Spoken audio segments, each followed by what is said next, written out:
Hello നമസ്കാരം, ഏവർക്കും പുതിയൊരിടിയിലേക്ക്. ഇന്ന് ഞാൻ വന്നിരിക്കുന്നത് ഇന്ന് OTT റിലീസ് ചെയ്യാൻ പോകുന്ന ചിത്രങ്ങൾ ഏതൊക്കെയെന്ന് പറയാൻ വേണ്ടിയിട്ടാണ്. വീഡിയോയിലേക്ക് മുൻപ് വീഡിയോ ലൈക്ക് ചെയ്യുക, ചാനൽ സബ്സ്ക്രൈബ് ചെയ്യുക.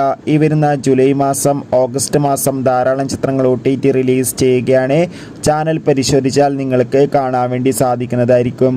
ആദ്യമായി അറിയിക്കാൻ പോകുന്നത് വിജയ് സേതുപതി, മമത എന്നൊക്കെ പ്രധാന കഥാപാത്രങ്ങളായ ചിത്രമായിരുന്നു മഹാരാജ. ചിത്രത്തിന് ഒരു ആവറേജ് അഭിപ്രായം സ്വന്തമാക്കാൻ വേണ്ടി സാധിച്ചിട്ടുണ്ടായിരുന്നു. ചിത്രം ജൂലൈ 12-ാം തീയതി നെറ്റ്ഫ്ലിക്സ് എന്ന OTT പ്ലാറ്റ്ഫോമിലൂടെ OTT റിലീസ് ചെയ്യുമെന്ന് കൺഫേം ആക്കിയിട്ടുണ്ട്. തമിഴ്, തെലുങ്ക്, മലയാളം, കന്നഡ, ഹിന്ദി തുടങ്ങിയ ഭാഷയിലായിരിക്കും OTT റിലീസ് ചെയ്യുക. കാത്തിരിക്കാം ചിത്രത്തിൻ്റെ OTT റിലീസിനായി. അൽതാഫ് സലീം, അനാർക്കലി എന്നൊക്കെ പ്രധാന കഥാപാത്രങ്ങളായെത്തിയ തമിഴ് ചിത്രമായിരുന്നു മന്ദാകിനി.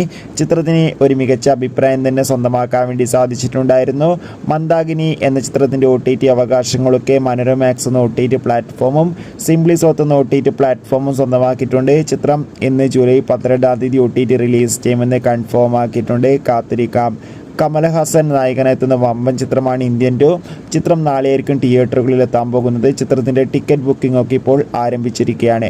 മമ്മൂട്ടി നായകനെത്തിയ വമ്പൻ ചിത്രമായിരുന്നു ടർബോ. ചിത്രത്തിൽ രാജീവ് പി ഷെട്ടി, അഞ്ജന ജയപ്രകാശ് എന്നൊക്കെ പ്രധാന കഥാപാത്രങ്ങളായി എത്തിയിട്ടുണ്ടായിരുന്നു. ചിത്രം ഓഗസ്റ്റ് മാസം 9-ാം തീയതി സോണി ലീവിലൂടെ OTT റിലീസ് ചെയ്യുമെന്ന് കൺഫേം ആക്കിയിട്ടുണ്ട്. എന്തായാലും ടർബോ എന്ന ചിത്രത്തിൻ്റെ OTT റിലീസിനായി നമുക്ക് കാത്തിരിക്കാം.